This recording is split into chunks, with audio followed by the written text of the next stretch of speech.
Hey, Lisa. Hey, Lee. It's good to see you today. It's good to see you, too.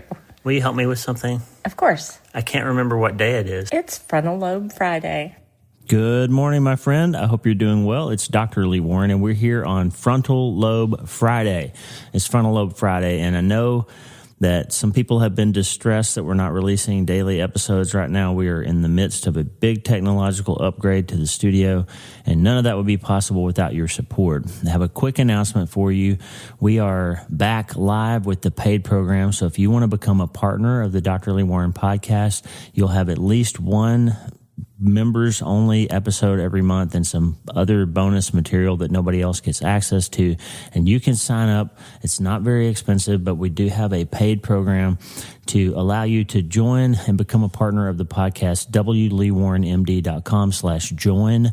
wleewarrenmd.com/join will allow you to become a partner of the podcast. We've been offline with the paid program for a few months as we've made the switch from Substack over to Transistor, and that's been helping us grow tremendously, and that has led to this big technology update, and all of that is allowing us finally to get back online with the membership program. We are grateful for your support and your partnership. wleewarrenmd.com/join. I will have a full-length brand new episode for you tomorrow for Self-Brain Surgery Saturday, but today we're going back in time to the very first Frontal Lobe Friday episode. I want to give you this back just because we have so many new listeners. I want to make sure you get on board with what your frontal lobes are all about, and today is the very first Frontal Lobe Friday, and we're going to get after it. But before we do that, I have one question for you. Hey, are you ready to change your life? If the answer is yes, there's only one rule. You have to change your mind first. And my friend, there's a place where the neuroscience of how your mind works smashes together with faith, and everything starts to make sense. Are you ready to change your life? Well, this is the place, Self-Brain Surgery School. I'm Dr. Lee Warren, and this is where we go deep into how we're wired, take control of our thinking, and find real hope. This is where we learn to become healthier, feel better, and be happier. This is where we leave the past behind and transform our minds. This is where we start today. Are you ready? This is your podcast. This is your place. This is your time, my friend. Let's get after it.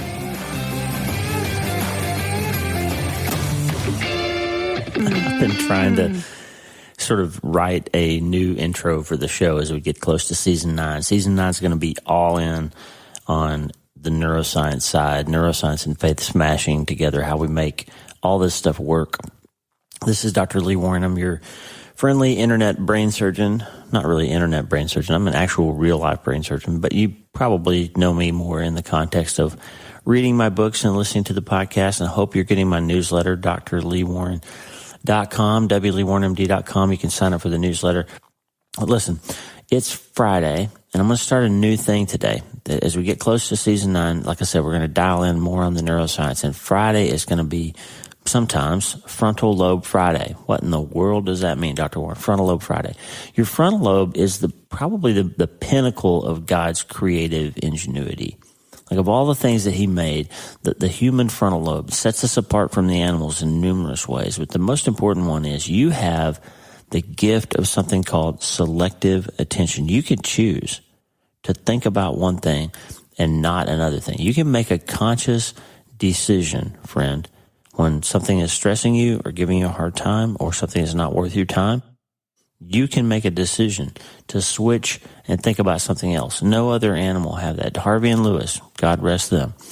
We miss them, by the way, really. It's crazily quiet around here. But Harvey and Lewis, when they got on a raccoon or a coyote or something, they couldn't stop. That's ultimately what led to them, their demise, is they would get engaged with something and they could not switch away. I would have to grab them, drag them, fire a gun, shock them with their collars, do something to change their minds, because they were incapable of changing it on their own. But you are not.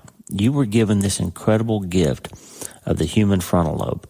And the frontal lobe allows you to make an executive decision.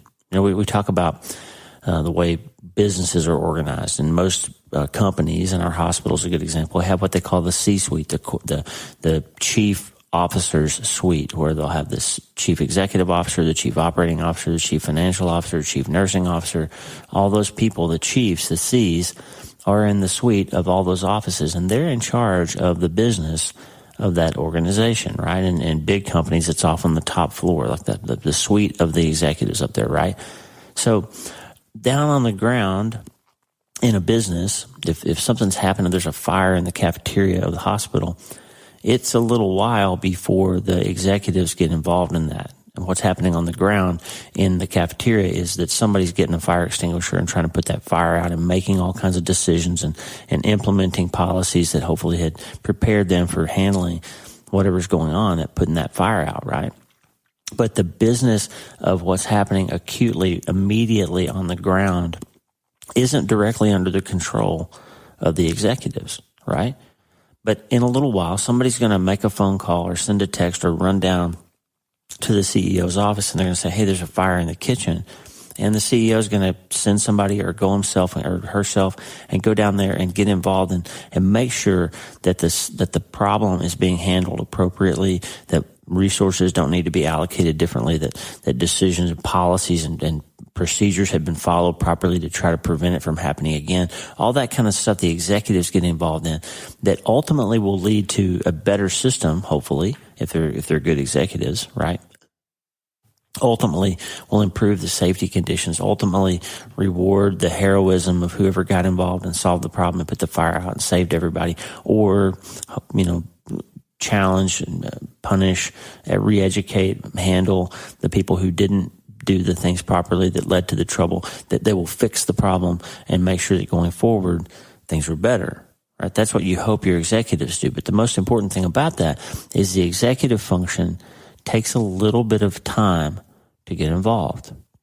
And on the ground, in the early stages of the problem flaring up, other parts of the organization are firing. Well, your brain's wired the exact same way. Your limbic system, particularly the amygdala, all this emotional stuff, that the sympathetic nervous system and the parasympathetic nervous system happen instantly, instinctually, quickly, and they get things like fight or flight, fear, anxiety, stress, trauma responses, all those kinds of things almost ingrained synaptically to happen instantly without you having to think about them. That's the analogy we always talk about. When you put your hand on something hot, you immediately draw it away, which is a whole complex bunch of neurons firing to make your arm pull away before you think to yourself, I need to move my arm, right? You've already gotten yourself out of danger.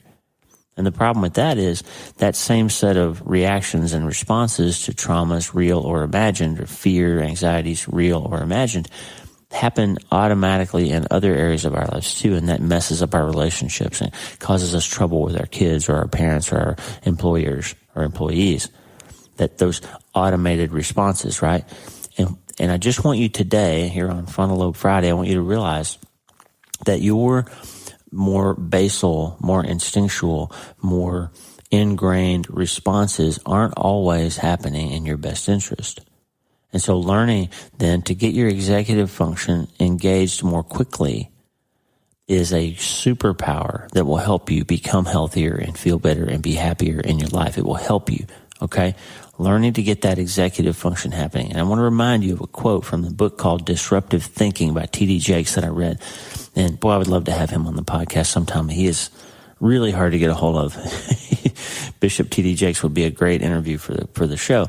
But his book, Disruptive Thinking, was incredible to me and it covered some ground, made me think about a lot of things differently than I have. And I'm not necessarily recommending that you read it. It's a very specific kind of thing, and it's not really in the vein of most of the things we talk about on this podcast. But boy, he said some things that really shook me up in that book. And here's one of them. The older we get, the longer we live, the more we realize that we are born looking like our parents, but we die looking like our decisions. We're born looking like our parents, but we die looking like our decisions. Friend, that is exactly what you need to hear and you need to absorb on Frontal Lobe Friday. You need to get that. You're born looking like your parents, but you die looking like your decisions. If you're dealing with some kind of problem right now, and your go-to reason for why you're dealing with it is, that's just how I am. That's how my parents were. My dad was that way. That's just the way I was raised. If you're saying anything like that, or I'm this way because that thing happened to me when I was 17. I'm behaving this way. I'm drinking this thing. I'm sleeping with that person.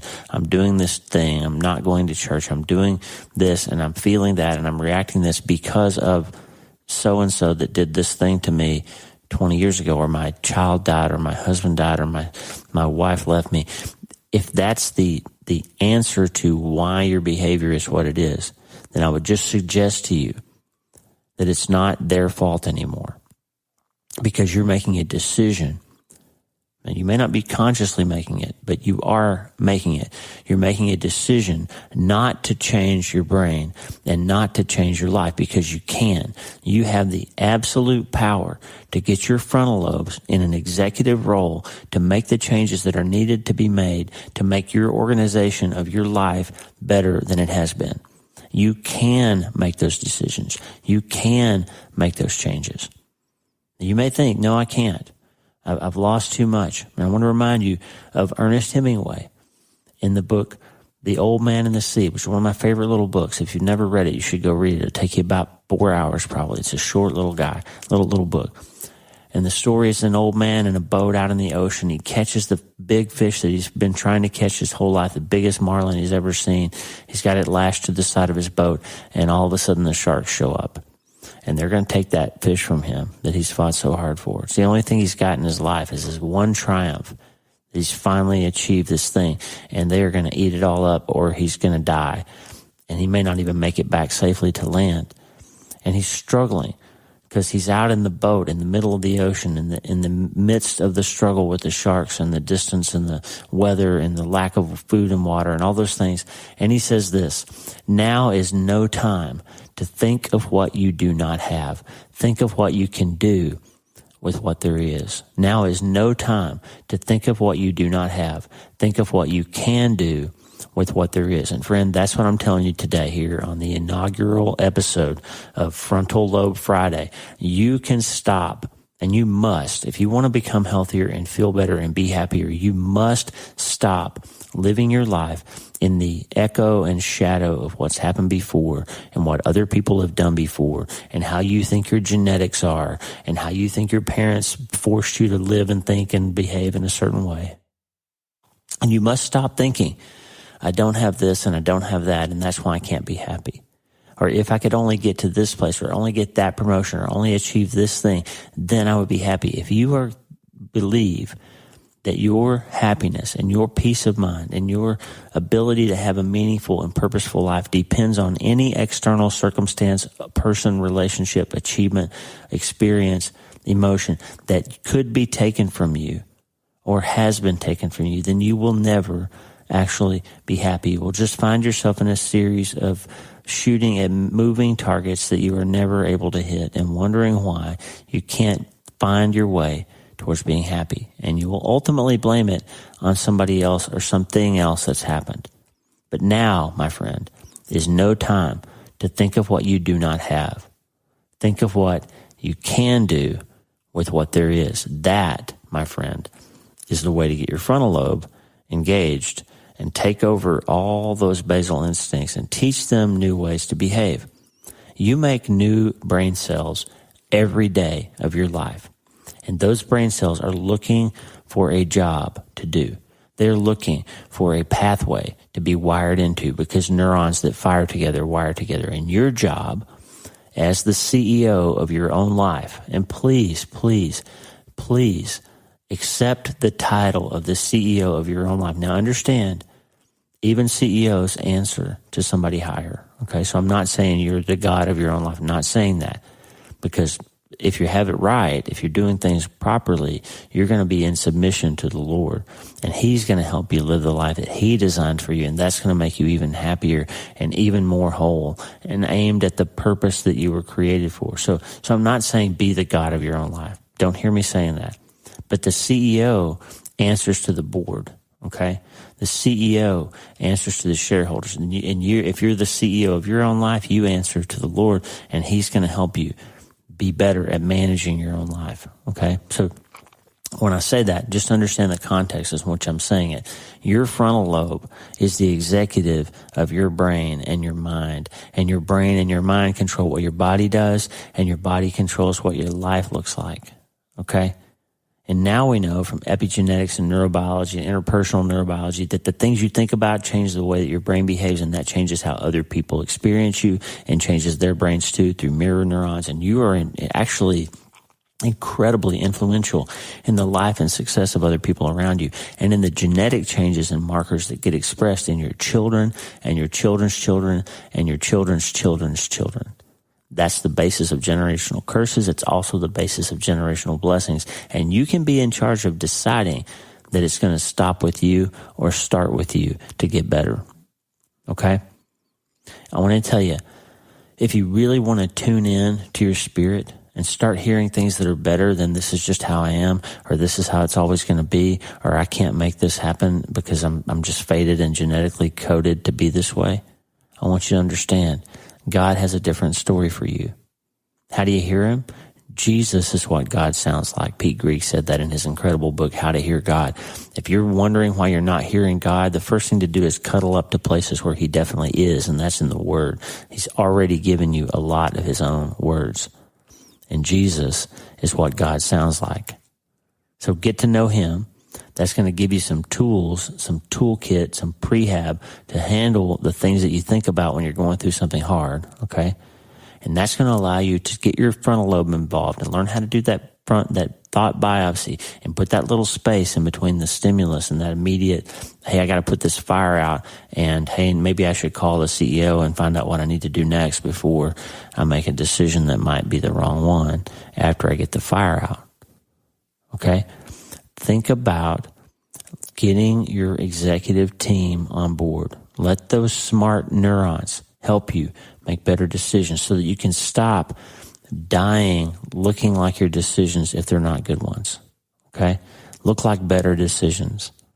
I'm rambling just a little bit, but I want you to dial it in with me as we get close to the conclusion of this episode. Your brain is wired to help you make pathways that automate decisions, feelings, and behaviors so that you don't have to use as much brain power to think about them. That's why you can drive to work after a few days to a new job without having to think about all the turns, and you can instead start thinking about the audiobook you're listening to or the radio. You don't have to think about all the stop signs and all the turns and all the lights and changing lanes and all those things, because your brain will wire that in over time as something that you can do without having to expend a lot of mental energy on it. So remember, be kind to yourself.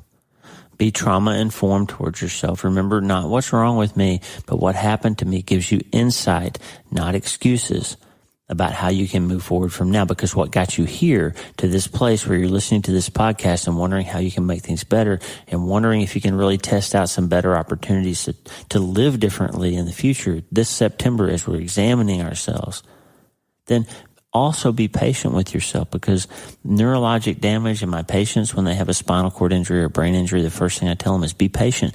These wounds take a long time to heal. Your spinal cord takes a long time to get better. It doesn't happen overnight, so be patient with yourself. And love your brain and understand the way it's wired, and that you are given this gift of the frontal lobe that nobody else in all of creation has. You can decide what you're going to think about. And Paul says in Philippians chapter 4, hey, if you're unhappy, if you're anxious, if you're stressed, then maybe think about some different stuff. Maybe change what you think about first. Maybe just spend a little time getting your brain on some different things. So if you're stressed, if you're worried, if you're concerned, if you're anxious, then hear these words from the Apostle Paul from 2,000 years ago. Do not be anxious about anything, but in every way, in every situation, by prayer and petition with thanksgiving, present your requests to God. And the peace of God, which transcends all understanding, will guard your heart and your mind in Christ Jesus. Finally, whatever is true, whatever is noble, whatever is right, whatever is pure, whatever is lovely, whatever is admirable, if anything is excellent or praiseworthy, think about these things. That's what's going to help you, friend. Change your mind. You'll change your life. Take control of that beautiful frontal lobe that you have. Stop using your past as an excuse and enable instead a new pathway forward, because what got you here won't get you there. On this Frontal Lobe Friday, we're going to change our minds and we're going to change our lives. We're going to grab a hold of the power of directed neuroplasticity. We're going to rewire our brains and start understanding that it doesn't have to be the way it's always been, but we do have to start today.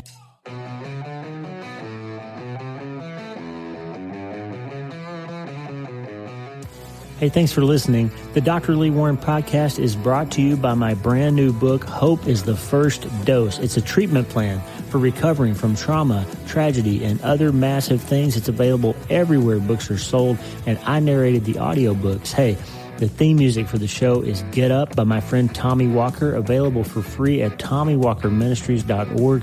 They are supplying worship resources for worshipers all over the world to worship the Most High God. And if you're interested in learning more, check out TommyWalkerMinistries.org. If you need prayer, go to the prayer wall at wleewarrenmd.com/prayer, wleewarrenmd.com/prayer, and go to my website and sign up for the newsletter, Self-Brain Surgery, every Sunday since 2014, helping people in all 50 states and 60-plus countries around the world. I'm Dr. Lee Warren, and I'll talk to you soon. Remember, friend, you can't change your life until you change your mind. And the good news is you can start today.